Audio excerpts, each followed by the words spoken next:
नमस्कार, मैं Ravindra Dabas, NCR news से। शर्मा जी आज हमारे साथ हैं। शर्मा जी मतलब संजीव शर्मा। संजीव शर्मा बहुत मुंडका विधानसभा में ये नाम बहुत उछल रहा है आजकल, क्योंकि इन्होंने सब कुछ उल्ट पुल्ट करके खड़ा कर दिया है। इन्होंने अपनी ही पार्टी के खिलाफ खड़े हो गए, ये टिकट बिक्रियों के खिलाफ। बात तो सही है इनकी, अगर टिकट बिकती हैं तो नहीं बिकनी चाहिए, लेकिन आज मुद्दा कुछ दूसरा है। ये दूसरे खुलासे के लिए मिले हमसे। इनके पास पूरा पोथी पत्रा है। अब ये पोथी पत्रा है किस चीज़ का, उस चीज़ का खुलासा करेंगे और ये क्या बताना चाहते हैं पब्लिक को, अपने सीनियर नेताओं को और अपनी पार्टी को जो नहीं समझ रहे, या राजनीति के जो जानकार हैं, ये क्या समझाना चाहते हैं। पूछते हैं शर्मा जी से। शर्मा जी नमस्कार। नमस्कार रविंद्र जी। शर्मा जी, आपको और मेरा नमस्कार बहुत लंबा चलेगा शायद, जिस तरह से आप खुलासे कर रहे हैं। चलो सर, अच्छी बात है अगर लंबा चलता है तो। पहला सवाल आपसे ये है कि ये कोई खुलासा है, जानकारी है, क्या चीज़ है ये एक्चुअली में बिल्कुल सही और स्ट्रिक्ट जानकारी है पार्टी के उच्च जो हमारे शीर्ष नेता हैं उनके लिए, कि समीकरण क्या बनते हैं। वार्ड 34 और 35 के समीकरण क्या बनते हैं, मैं उसकी तरफ पार्टी का ध्यान एक तरफ आकर्षित करना चाहता हूँ।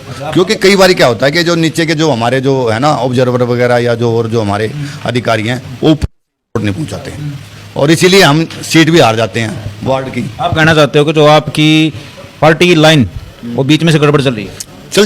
पिछली बार चली थी कि पार्टी की जो लाइन ऑफ लेंथ है वो बीच में से कहीं से खराब है, जिसकी जानकारी आप अपने शीर्ष नेताओं को देना चाहते हैं। नहीं, हमारी तो पार्टी की जो रिपोर्ट जो तैयार होती है ना, वो डिस्ट्रिक्ट लेवल से लोकसभा के जो हमारे प्रभारी हैं और जो हमारे विधानसभा जो ऑब्जर्वर है और विधायक, इन सारों से मतलब कि राय ली जाती है। लेकिन ये कहीं ना कहीं राय देने में थोड़ी चूक कर जाते हैं, जिसका फायदा कि भारी जो होते हैं ना कांग्रेस बीजेपी वाले वे भी उठा लेते हैं। तो मैं पार्टी के सामने बिल्कुल सही समीकरण रखना चाहता हूँ। बिल्कुल तो चूक होती है वो जानबूझ के की जाती है या अनजाने में होती है? अब ये तो भगवान ही जाने, लेकिन जो एक्चुअल जो रिपोर्ट होती है वो ऊपर तक हमारे जो अरविंद केजरीवाल जी हैं, मनीष सिसोदिया, दुर्गेश पाठक भाई हैं, वहाँ तक नहीं पहुँच पा रही। पिछली बारी भी जो हम हारे हैं कुछ वार्ड, उसका कारण भी यही है। ठीक है, मैं ये नहीं कह रहा कि पार्टी जो है हर चीज़ को देखा करती है, नहीं, लेकिन मैं ये चाह रहा हूँ कि पार्टी बिल्कुल देख के, सोच समझ के, पूरे समीकरण देख के तब अपना कैंडिडेट उतारे पार्टी, आम आदमी पार्टी का। आप जानकारी देना चाहते हो यहाँ की जो जमीन पे हालात है उसकी जानकारी देना? हाँ बिल्कुल, मैं यहाँ के जो गांव की जो कैलकुलेशन है, जो कॉलोनी यहाँ है और कुछ है, उनकी पूरी कैलकुलेशन का खुलासा कर दूंगा आपके सामने, ताकि पार्टी को टिकट देने में आसानी रहे और जीतने में भी आसानी रहे। जिताऊ कैंडिडेट फिर अपने आप समझ लेंगे भाई, अपने आप उसमें से चुन लेंगे कि कौन सी खाप का, कौन से मतलब गोत्र का और किसका कहाँ पे क्या दबदबा है। अच्छा, आप अगर इतना सोच के चलते हो तो 2017 में एमसीडी इलेक्शन कैसे आ रही है आपकी पार्टी? देखिए सर, हाँ बिल्कुल थी। वार्ड 32 में जो हमें टिकट मिली थी, क्योंकि वहाँ पे डबासों का जोर है। वहाँ पे कम से कम ये लगाओ 25,000 वोट डबास हो गई हैं। वहाँ उस वार्ड के अंदर कम से कम 8 से 9 गांव पड़ते हैं, और उसमें 3 गांव जिसमें लाडपुर, उसमें 7,000 वोट हैं, कंजावला उसके अंदर 15,000 वोट हैं, और सावदा उसके अंदर 2,500 से 3,000 वोट हैं। तो ये जो डबास जो है ना, जो डबास खाप है वहाँ की, ये डबास खाप जब इलेक्शन होता है तो एक तरफा उतरती है। हाँ, और पिछला कारण भी यही था कि पार्टी ने जो है किसी राणा को उतार दिया था, और डबास फिर सारे इकट्ठे हो गए और उन्होंने डबास को जिता दिया। हमारी पार्टी का तो वहाँ पे तीसरे नंबर पे आया था, कम से कम 8-9,000 वोटों से हारा हमारा। पार्टी से गलती क्या हुई? पार्टी से गलती यही कि पार्टी ने डबास को टिकट नहीं दी। अगर डबास टकरा जाते तो हम गांव में बराबर निकलते और कॉलोनियों से हमारी जीत हो जाती। एक बार वहाँ पे कुछ आपके कार्यकर्ता या आपके कोई कैंडिडेट हैं ऐसे जो ज़मीनी स्तर पे वहाँ पे जीत सके? हाँ देखिए, हमारे वहाँ पे काफ़ी पुराना कार्यकर्ता हमारा संदीप डबास नाम है उसका, काफ़ी पुराना मतलब आंदोलन से जुड़ा हुआ है, ग्राउंड पे बहुत मेहनत कर रखी है उस लड़के ने। और भी एक टेक्चंद डबास है। मैं ये नहीं कह रहा कि आप उसको संदीप को मतलब टिकट दो, या उसको टेकराम को टिकट दो, या ऋषि को टिकट दो, या सुनीता को टिकट दो। कार्यकर्ता हैं आप, जब वहाँ पे टिकट दें ना तो सिर्फ ये सोच विचार करके दें कि डबास होना चाहिए वहाँ पे जरूरी। आप नाम भी ले रहे हो और आप कह रहे हो उनको टिकट ना दें, ठीक, आप कहना क्या चाहते हो? मैं ये कहना चाहता हूँ कि समीकरण देखें पहले कि समीकरण किसके बन रहे हैं। ठीक है, अगर डबास के अलावा कहीं पर टिकट जाती है, ठीक है, तो डबास उसको नहीं स्वीकार नहीं करेंगे, जैसे पहले हुआ है।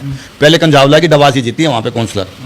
ठीक है, जोगिंदर डबास के उनका नाम मेरे ख्याल में, हाँ जोगिंदर डबास जो इस टाइम निगम पार्षद थी, तो पूरे गांव ने एक तरफा वोट कर दी थी अपने डबासों की। पूनम डबास, जोगिंदर डबास, हाँ पूनम डबास, जोगिंदर डबास जो भी हैं, तो उसका यही है। अब की बारी भी बीजेपी से शायद यही आएंगे या फिर रविंद्र डबास। अच्छा, ये बताइए मेरे को कि आपने जिनका नाम लिया, हाँ जी, एक दो कैंडिडेट का नाम लिया आपने, ठीक है, उसमें से नाम आया संदीप डबास का ऊपर। हाँ जी। इस संदीप डबास की टिकट तो सर पिछले इलेक्शन में कट गई थी और उनको किसी और को मिली थी, तो आपकी पार्टी ने ही काटी टिकट, काटी ना? नहीं, हमारी पार्टी ने ऐसी गलती की है, गलती हमारी पार्टी ने करी है, तो इसलिए हम चाह रहे हैं ना कि आपकी बारी वो गलती ना करे। कुछ कैंडिडेट में कमी रहेगी तभी तो इतनी बड़ी पार्टी ये फैसला लेगी। नहीं सर, देखिए कैंडिडेट में तो कमी नहीं है, मैं तो कहता हूँ सर्वे करवाओ, ठीक है। आप संदीप डबास को देखना हमारा पुराना साथी है, मैं ये थोड़ी ना कह रहा हूँ, मैं उसको खूब जानता हूँ, पुराना साथी है, हमारे साथ काम किया उसने, वो मतलब कि बनारस में भी गया हुआ था वहाँ पे पूरी टीम लेके। उस इस एरिया में जो कराड़ा वार्ड आ गया, अब तो ये पहले कंधावला वार्ड था, तो इस एरिया में क्या सिर्फ एक संदीप डबास ही आपकी पार्टी से पुराना कार्यकर्ता, और कोई नहीं है? नहीं, और भी हमारे एक वो टेकराम डबास भी है, आप उसको ले आओ, कोई दिक्कत नहीं है। और जजे कॉलोनी से नहीं कोई? नहीं, एक्चुअली में जजे कॉलोनी का समीकरण नहीं बनता, क्योंकि जजे कॉलोनी को जो ज़्यादा वोट है ना सर, वो गांव की ज़्यादा है, 9 गांव है यहाँ पे, ठीक है। और कॉलोनी के तो शायद होंगे 8-9 हज़ार वोट हैं, और गांव वाले कॉलोनी वाले को वोट क्यों करेंगे ना, दिक्कत तो ये है ना। तो गांव, जब आप एक बात बताओ ना, जब इतने वोट गांव के हैं तो कॉलोनी वाले को कौन एक्सपेक्ट करता? कोई नहीं करता, ये मतलब देहात है, यहाँ पे पंचायत फैसला लेती हैं, मतलब कि चौपा कि भाई हमने इसको वोट देनी है, तो पूरे गांव की वोट एक तरफा हो जाती हैं। क्या होगा, 5-10% अगर इधर उधर होगी तो। लेकिन हमारे बुजुर्ग जो बैठ के फैसला ले लेते हैं एक बारी कि भाई नहीं, ये हमारे खाप का है, ये हमारा बाल है, क्या ये हमारा बेटा है, या मतलब ये हमारे गोत्र का है। यहाँ इलेक्शन चलता है इस हिसाब से, इन 2 वार्डों के अंदर, 32 और 33 के अंदर। यही काम रानीखेड़ा वार्ड का है। रानीखेड़ा वार्ड में भी जितने गाँव हैं, मदनपुर है, रसूलपुर है, रानीखेड़ा है, ठीक है, ये भी डबासू के गाँव है, घेवरा है, तो ये मतलब कि ये भी डबासू गांव, यहाँ पे भी डबासू का पूरा जोर है। ये 4-5 गांव तो मतलब काफ़ी सारे इसमें डबास ही डबास हैं, और वहाँ से भी यही होता है, हर बारी डबास ही बनता है काउंसलर। आप वहाँ पे मेरे ख्याल में आप पार्टी को ये कहना चाहते हो कि डबास कैंडिडेट हो उनको टिकट दें इस वार्ड में? हाँ, 2 वार्ड जो हैं वो डबासों के हैं, बिल्कुल। अगर और कोई आएगा तो? देखिए, अगर कोई भारी को भेजेंगे या किसी डबास के अलावा किसी और को टिकट देंगे तो मुझे नहीं लगता फिर उसमें तो टक्कर ही बचती है फिर। चलो मैं शर्मा जी थोड़ा हम मुद्दे को भटकाता हूँ, मुद्दे को आपके सर पे डाल देता हूँ। आपने टोपी पहन रखी है, आप पार्टी की, ठीक है, आप पार्टी की, हाँ जी, और आपका लगभग लड़ाई चल रही है, मना मत कीजिए, ये विरोध चल रहा है आपका, उसी का विरोध करते हो, उन्हीं की टोपी लगाते हो।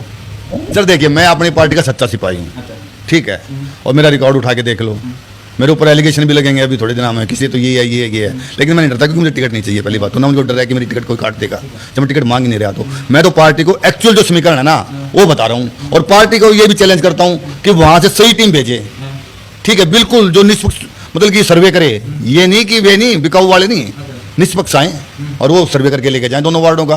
अगर यहाँ से दोनों बारी, आप पिछली बारी देख लो ना, दोनों बारी जो निगम पास थे डबास थे, क्यों थे?